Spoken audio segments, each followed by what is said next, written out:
Go for it, guys. Questions, comments?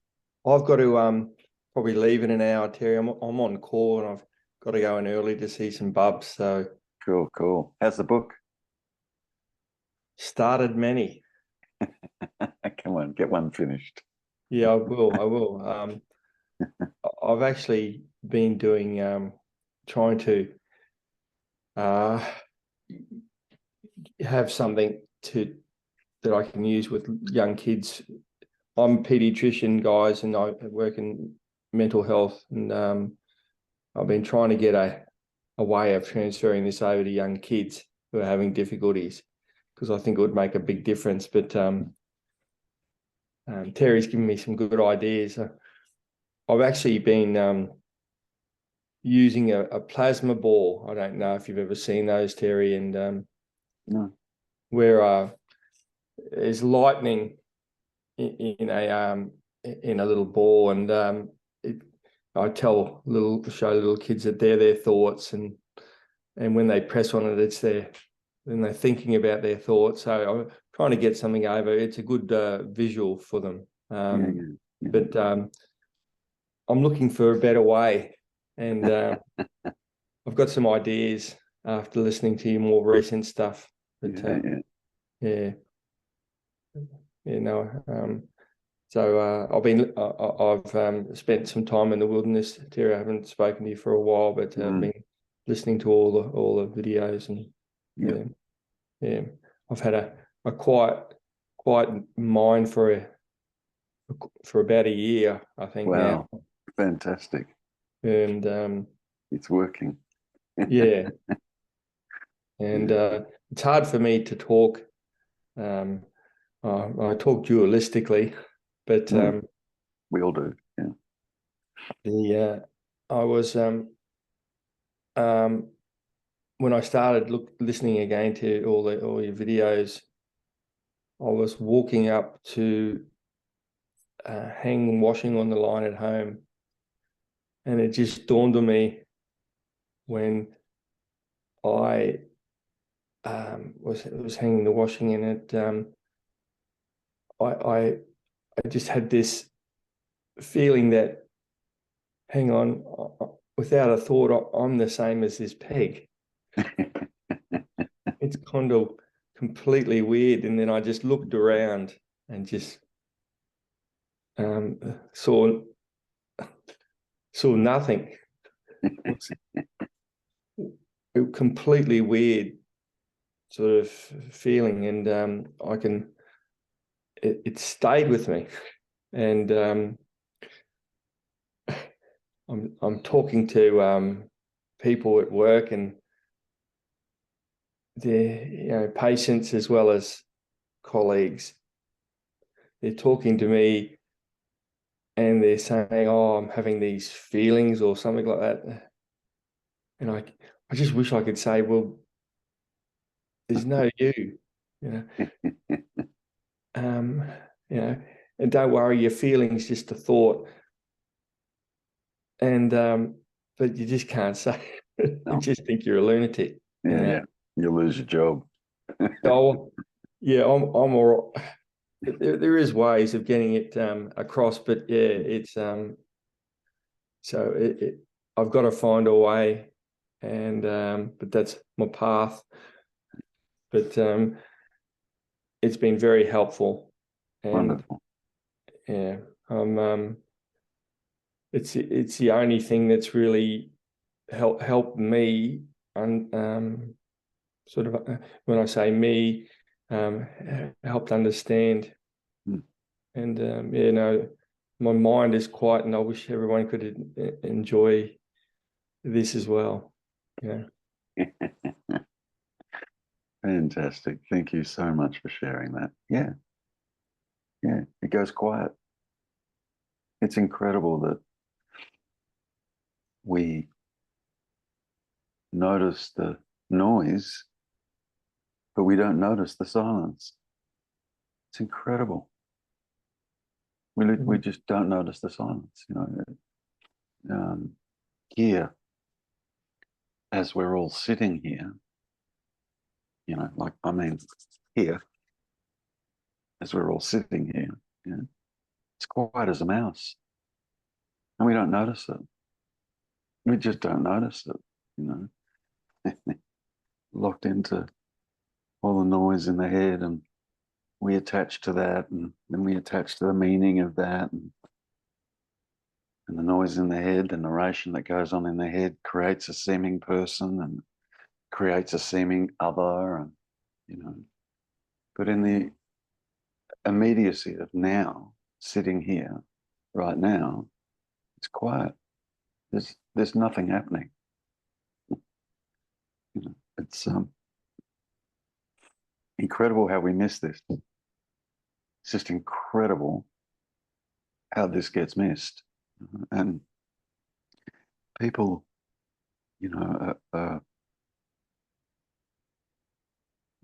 lack of a better way of putting it, are on this path hoping to arrive somewhere. You know? Well, if that's the case, you're not going to arrive over there or over there. It's got to be here. You know?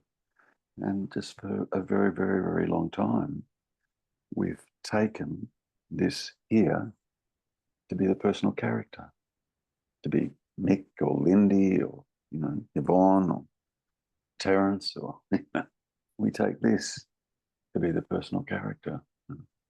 There's a life being lived. You know, I heard myself say something the other day, and I thought, shit, that's, yep.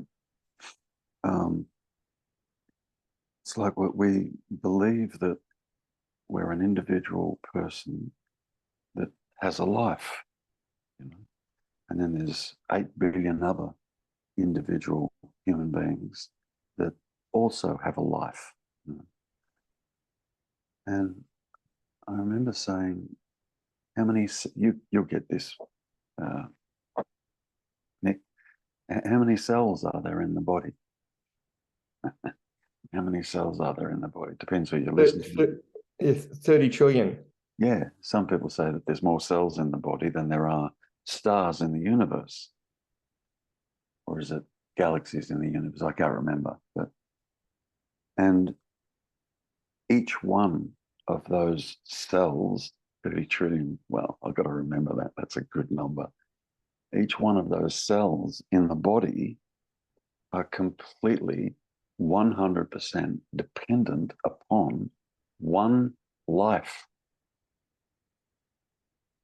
It's not like each cell has an individual life separate from each other cell, or separate from the life that animates this body. Because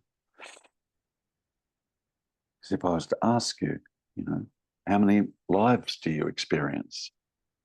You'd say one. And that life force, if you like, is what animates all of the 30 trillion, I think you said, 30 trillion cells in one human body. Now, just extrapolate that out to 8 billion human beings on the planet. Forget about the insects and the other animals and trees, and we just focus on human beings. You know? And we're all walking around believing that there's 8 billion different life forces, you know, animating the body. Whereas in actual fact, there's one life force that animates all of those 8 billion human beings on the planet. But as an individual, we personalize it.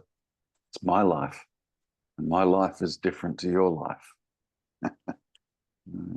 Whereas in actual fact, it's one life that is animating all of life on the planet, all of life. Yeah. I don't know how many insects there are on the planet, but there'd be a shitload more insects, I think, than human beings. So, you know, somebody might say, well, how do you know that? You just know. I often say there's two, and we don't know the second one until we know. But there's two, how can I say it like that?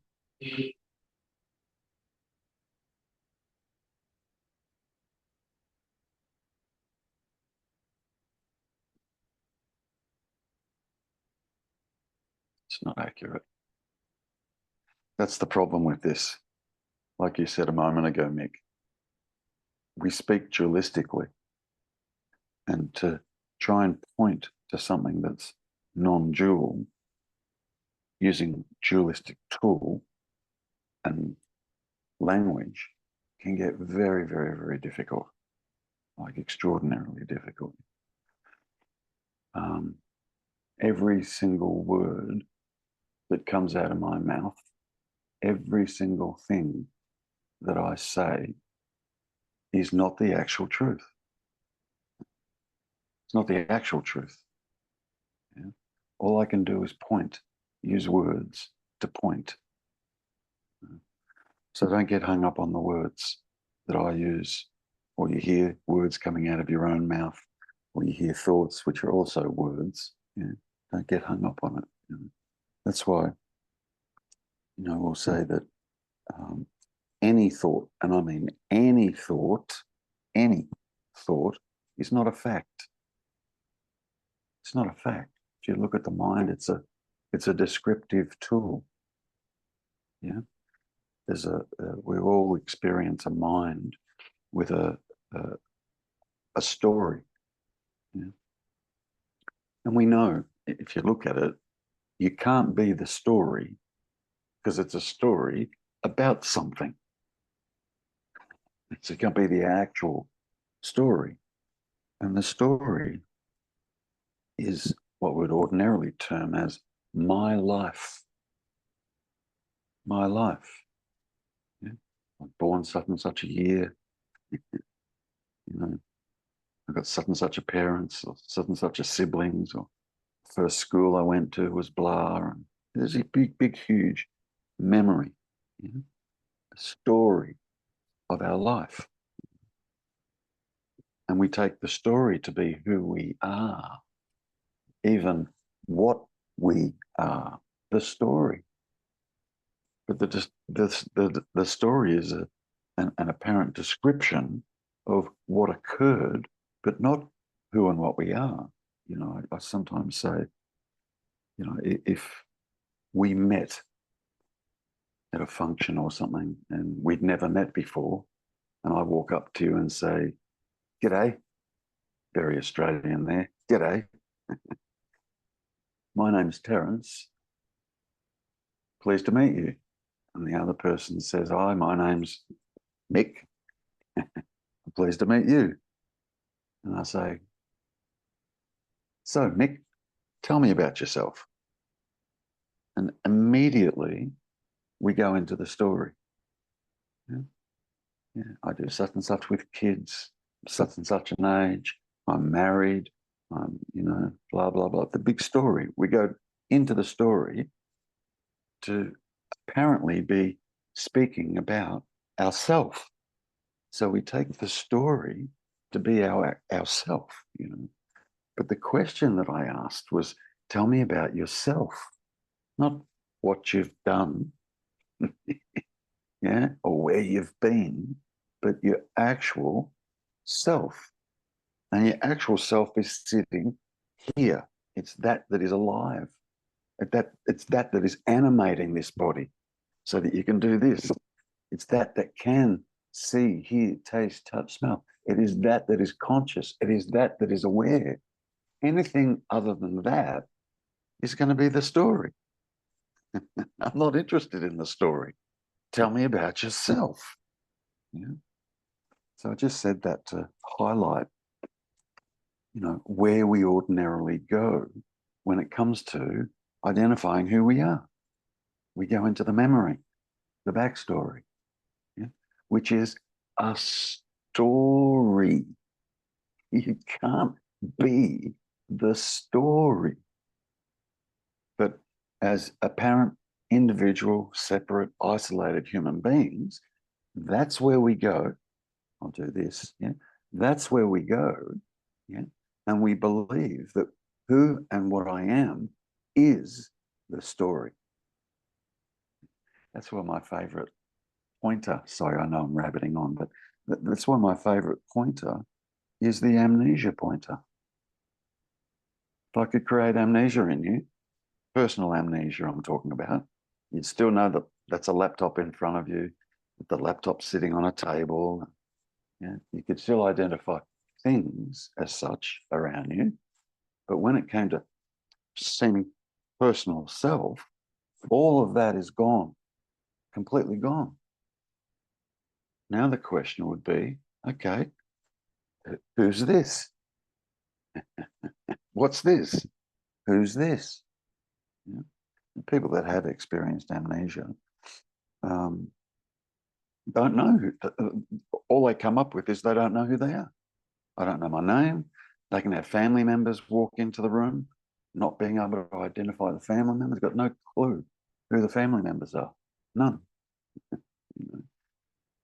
So now they're in a position of not knowing who they are. That's how dependent we are on the story to seemingly identify who we are as a personal, individual person. Personal, individual person. Yeah. So, and what we keep missing, just what I was saying a moment ago, what we keep missing is the silence of now, just here.